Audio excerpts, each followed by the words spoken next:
বিতির নামাজ এক রাকাত পড়া যাবে কি যাবে না? সহিহ বুখারী হাদিস নম্বর 901। আল্লাহর নবী এক রাকাত বিতির পড়েছেন স্বয়ং নিজেই, তিনি আদেশও দিয়েছেন। সহিহ বুখারী 903 নম্বর হাদিস।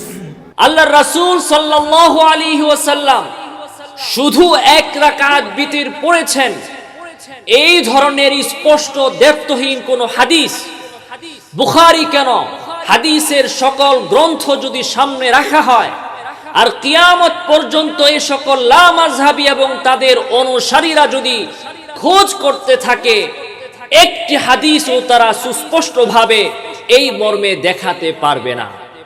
আমি দুইজন হাদিস বিশারদ, আহলুল হাদিস, হাদিসের পণ্ডিত দুইজন ইমামের বক্তব্য আপনাদের সামনে তুলে ধরব, যে তারা আল্লাহর রাসূল সাল্লাল্লাহু আলাইহি ওয়াসাল্লামের হাদিস পড়ে কি বুঝেছেন, আর আমাদের এই সকল গণ্ডমূর্খ লা মাযহাবীরা হাদিস পড়ে কি বুঝে, তাদের বুঝ আর আহলুল হাদিসদের, প্রকৃত আহলুল হাদিসদের বুঝের মধ্যে কি পার্থক্য সেটা লক্ষ্য করুন।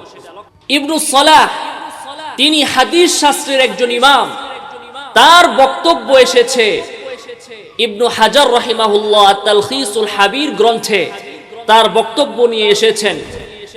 ইবনু সালাহ রাহিমাহুল্লাহ তিনি বলতেছেন, লা না'লামু ফি রিওয়ায়াতিল উইতরি মা কাসরাতিহা আন্নাহু আলাইহি সালাতু ওয়াসসালাম আওতারা বিওয়াহিদাতিন ফাহাসবু। ইবনু সালাহ রাহিমাহুল্লাহ বলছেন যে বিতির সম্পর্কে অনেক হাদিস থাকা সত্ত্বেও আমরা এমন একটি হাদিসও খুঁজে পাইনি, এমন একটি হাদিস সম্পর্কে আমরা জানি না যে হাদিসের মধ্যে পাওয়া যায় যে আল্লাহর রাসূল সাল্লাল্লাহু আলাইহি ওয়াসাল্লাম শুধুমাত্র এক রাকাত বিতির পড়েছেন। স্পষ্টভাবে ইবনু সালাহ রাহিমাহুল্লাহ এখানে বললেন, কোন একটি হাদিস এমন পাওয়া যাবে না যেখানে আল্লাহ রাসূল সাল্লাল্লাহু আলাইহি ওয়াসাল্লাম এক রাকাত বিতির পড়েছেন মর্মে কোন স্পষ্ট বক্তব্য এসেছে।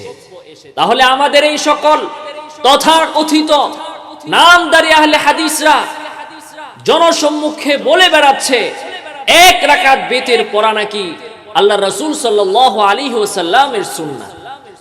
এরপর দেখুন আরেকজন হাদিস শাস্ত্রের ইমাম, তিনি ইবনু সালাহর আরো আগে ইবনু আব্দুল বার, তিনি বলেছেন আল কাফি ফি ফিকহি আহলিল মাদিনা, এই গ্রন্থে তিনি বলেন, লাম ইয়াহফাজ আহাদুন আনিন নবী সাল্লাল্লাহু আলাইহি ওয়াসাল্লাম আন্নাহু আওতারা বিওয়াহিদাতিন।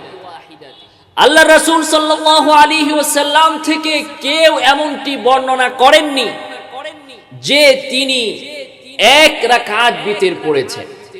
আবার খেয়াল করে শুনুন, লাম ইয়াহফাজ আহাদুন, আল্লাহর রাসূল থেকে কোন ব্যক্তি বর্ণনা করেনি আন্নাহু আওতারা বিওয়াহিদাতিন, যে তিনি এক রাকাত বিতির পড়েছেন। তো আমরা হাদিস শাস্ত্রের দুইজন বড় ইমাম ইবনু সালাহ এবং ইবনু আব্দুল বার, তাদের সুস্পষ্ট বক্তব্য পেলাম যে আল্লাহর রাসূল এক রাকাত বিতির পড়েছেন, এই ধরনের কোন হাদিস